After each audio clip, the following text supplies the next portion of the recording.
వ్యవసాయ రుణాల మాఫీ ప్రక్రియపై తెలంగాణ ప్రభుత్వం కసరత్తు ముమ్మరం చేస్తుంది. ముఖ్యమంత్రి రేవంత్ ప్రతిష్టాత్మకంగా భావిస్తుండటంతో 6 ఆగస్టు 15లోగా రైతులను రుణ విముక్తులను చేయాలని సంకల్పించినట్లుగా సమాచారం. ఇందుకోసం సుమారు 35,000 కోట్ల రూపాయలు కావాలంటూ ఆర్థిక శాఖ అంచనా వేస్తుంది. ఆ మేరకు నిధుల సమీకరణ ప్రక్రియను ప్రభుత్వం వేగవంతం చేసింది. ఇందుకోసం ఉన్న అన్ని మార్గాలను అన్వేషించాలంటూ సీఎం ఉన్నతాధికారులకు ఆదేశించారు. ఉప ముఖ్యమంత్రి ఆర్థిక మంత్రి బట్టి విక్రమార్క సైతం దీనిపై సమీక్షలు నిర్వహిస్తున్నారు.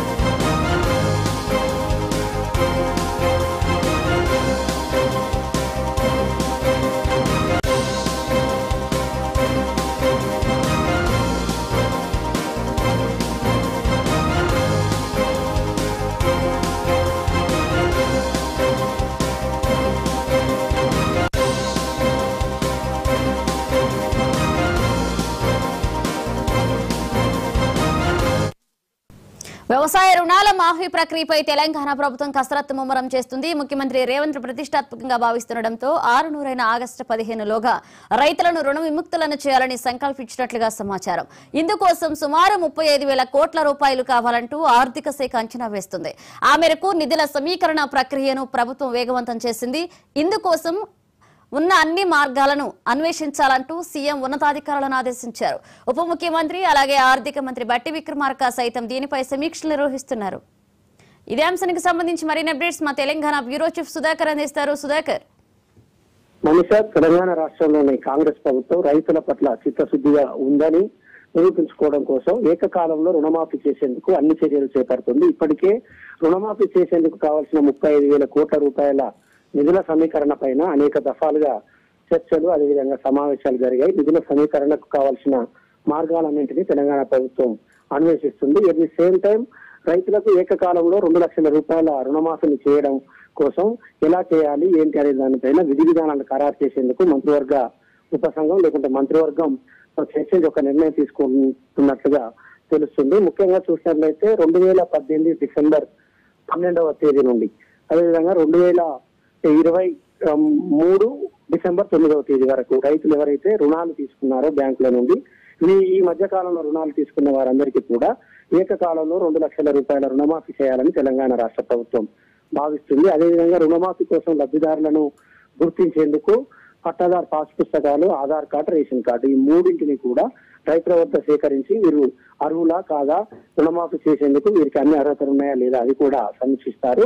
సమీక్షించిన తర్వాత ఎవరైనా అర్హులుగా ఉండి రుణమాఫీ కాని వారి కోసం ఒక హెల్ప్ లైన్ డెస్క్ ఏర్పాటు చేస్తున్నారు. ఈ హెల్ప్ లైన్ డెస్క్ లో అధికారులను కూడా కూర్చోబెడతారు. రైతులు వచ్చి వారికి ఫిర్యాదు చేసుకోవచ్చు. చేసుకుంటే అన్ని అర్హతలు ఉంటే వారికి కూడా రుణమాఫీ చేయాలని ప్రభుత్వం భావిస్తుంది. రుణమాఫీ పైన ముఖ్యమంత్రి రేవంత్ రెడ్డి పార్లమెంట్ ఎన్నికలకు ముందు అనేక బహిరంగ సభలలో ఆయన స్పష్టంగా చెప్పారు. ఆగస్టు 15 లోపు ఖచ్చితంగా రుణమాఫీ చేస్తాం అంటూ అనేక దేవుళ్ళ మీద కూడా ఆయన ప్రమాణం చేశారు. కాబట్టి ఎన్నికలు అయిపోగానే ప్రభుత్వం రుణమాఫీ పైన ప్రత్యేకంగా దృష్టిని కేంద్రీకరించింది. 2014 ఎన్నికలకు ముందు అప్పటి బీఆర్ఎస్ పార్టీ 1 లక్ష రూపాయల రుణమాఫీ చేస్తాం ఏకకాలంలో అంటూ హామీ ఇచ్చింది. హామీ ఇచ్చినప్పటికీ హామీ ఎక్కడ నెరవేరలేదు. 2014 నుంచి 2018 వరకు ఉన్న రుణాలను 1 లక్ష రూపాయల రుణమాఫీ చేస్తామని హామీ ఇచ్చింది.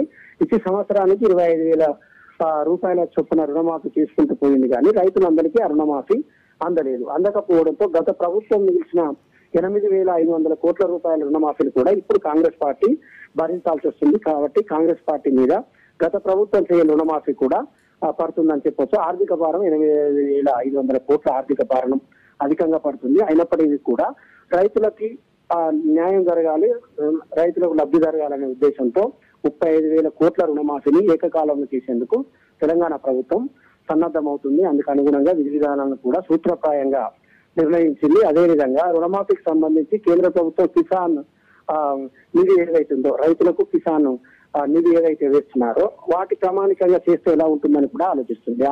వాటి ప్రామాణికంగా చేసినట్లయితే ఎంపీలు, ఎమ్మెల్యేలు, ఎమ్మెల్సీలతో పాటు ఇన్కమ్ ట్యాక్స్ పేయర్స్ ఎవరైతే ఉన్నారో వారందరికి కూడా రుణమాఫీ అంటే వారందరికి కూడా కిసాన్ నిధి పడట్లేదు 2000 చొప్పున కేంద్ర ప్రభుత్వం ఇచ్చేది. అదే ఆధారంగా తీసుకుంటే చాలా వరకు లబ్ధి జరుగుతుంది, లేకుంటే చాలా వరకు అనర్హులు పోతారని ఈ ప్రభుత్వం భావిస్తున్నట్టుగా తెలుస్తుంది. దానిపైన కూడా మంత్రివర్గంలో ఒక నిర్ణయం తీసుకోబోతున్నారు మనీషా.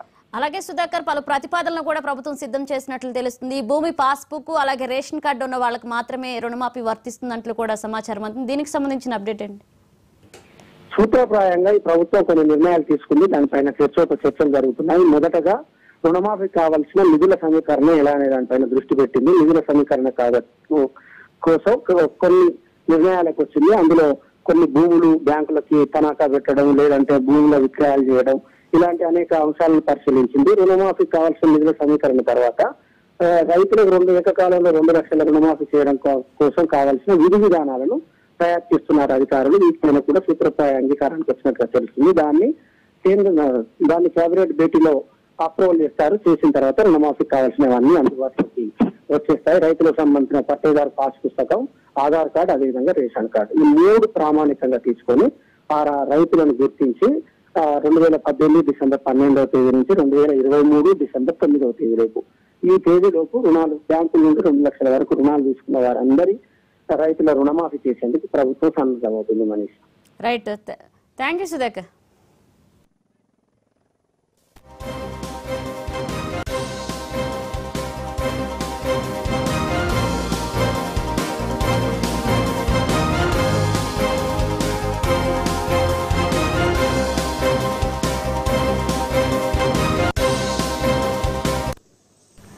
వ్యవసాయ రుణాల మాఫీ ప్రక్రియపై తెలంగాణ ప్రభుత్వం కసరత్తు ముమ్మరం చేస్తుంది. ముఖ్యమంత్రి రేవంత్ ప్రతిష్టాత్మకంగా భావిస్తుండటంతో 600 సరే ఆగస్టు 15లోగా రైతులకు రుణమాఫీ విముక్తులను చేయాలంటూ సంకల్పించినట్లుగా సమాచారం. ఇదే అంశానికి సంబంధించి మరిన్ని అప్డేట్స్ మా ప్రతినిధి సందీప్ ఫోన్లలో సిద్ధంగా ఉన్నారు. సందీప్. మనీషా, తెలంగాణ ప్రభుత్వం ఏదైతే ఎన్నికల హామీలో భాగంగా కాంగ్రెస్ పార్టీ తన మేనిఫెస్టోలో కూడా పొందుపరిచినటువంటి రుణమాఫీకి సంబంధించి కూడా కాంగ్రెస్ అయితే ప్రభుత్వం కసరత్తు చేస్తుంది. ఆగస్టు ఏదైతే ఇటీవల పార్లమెంట్ ఎన్నికల ప్రచారంలో కూడా స్వయంగా ముఖ్యమంత్రి రేవంత్ రెడ్డి ఆగస్టు 15వ తేదీ లోపల కూడా తను తప్పకుండా రుణమాఫీ చేస్తాను, రుణమాఫీ చేయకుండా దేనికైనా సిద్ధమని చెప్పేసి కూడా తను సవాల్ చేయడం జరిగింది. దానికి సంబంధించి కూడా పూర్తిస్థాయిలో కూడా ప్రభుత్వం కసరత్తు చేస్తుంది. ఏ విధంగా కూడా రుణమాఫీ చేయాలని చెప్పేసి కూడా ప్లాన్ చేస్తుంది. గత ప్రభుత్వం ఈ విధంగా చేసింది, ఈసారి మనం ఏ విధంగా చేయాలని చెప్పేసి కూడా నిపుణులతో కూడా చర్చించడం జరుగుతుంది. 2 దఫాలుగా కూడా రివ్యూ కూడా చేస్తున్నారు ఉన్నతాధికారులతో కూడా. ఏ విధంగా అయితే ఒక కుటుంబాన్ని యూనిట్ గా తీసుకోవాలా, లేకపోతే ఒక వ్యక్తిని యూనిట్ గా తీసుకోవాలనే దానిపై కూడా చర్చిస్తారు. ముఖ్యంగా ₹1,00,000 కాకుండా 2 లక్షల రుణమాఫీ కూడా ఇప్పటికే ప్రభుత్వం ప్లాన్ చేస్తుంది. ఒకవేళ కుటుంబంలో ఎంతమందికి రుణాలుంటే అందులో ఒక్కరికి రుణమాఫీ చేయాలా, లేదా ఆ కుటుంబానికి మొత్తం కూడా రుణమాఫీ చేయాలనే దానిపై కూడా ఇప్పటికే రివ్యూ మీటింగ్ కూడా నిర్వహిస్తున్నారు. అలాగే ఐటీ ఉద్యోగులకు సంబంధించి అయితే ఐటీ పేరు సంబంధించి కూడా వారికి మినహాయింపు ఇవ్వాలని చెప్పేసి కూడా ప్లాన్ చేస్తుంది. అలాగే కేంద్ర ప్రభుత్వ ఉద్యోగులకు సంబంధించి వారికి కూడా రుణమాఫీ వారికి చేయడం లేదని చెప్పేసి కూడా ఒక సూచనప్రాయంగా కూడా తెలుస్తుంది. కేవలం వ్యవసాయ కుటుంబాలకు అలాగే ఇన్కమ్ ట్యాక్స్ పే చేసే వారికి మాత్రమే రుణమాఫీ వర్తింపజేసేలా కూడా ప్లాన్ చేస్తున్నట్టుగా చెప్పవచ్చు. ఆగస్టు 15 లోపలనే కూడా రుణమాఫీ చేసి స్థానిక సంస్థల ఎన్నికలకు పోవాలని చెప్పేసి కూడా ప్రభుత్వం భావిస్తుంది. ఎందుకంటే ఇప్పటికే ప్రభుత్వం రుణమాఫీపై కూడా పెద్ద ఎత్తున కూడా ప్రతిపక్షాలు విమర్శిస్తున్నాయి. ఏదైతే తొలి సంతకం రోజే రుణమాఫీ చేస్తామన్నటువంటి కాంగ్రెస్ పార్టీ ప్రభుత్వం ఇప్పటి వరకు కూడా రుణమాఫీ ఇంతవరకు ఎలాంటి ప్రకటించడం లేదు. ఇంకా ఎప్పుడు రుణమాఫీ చేస్తారని చెప్పేసి కూడా ఇప్పటికే ప్రభుత్వం ప్రదర్శిస్తున్నాయి. ఆ నేపథ్యంలో కూడా ఆగస్టు 15వ తేదీ లోపల కూడా రుణమాఫీ చేయాలని చెప్పేసి కూడా రేవంత్ సర్కార్ భావిస్తుందని చెప్పవచ్చు. Thank you Sandeep.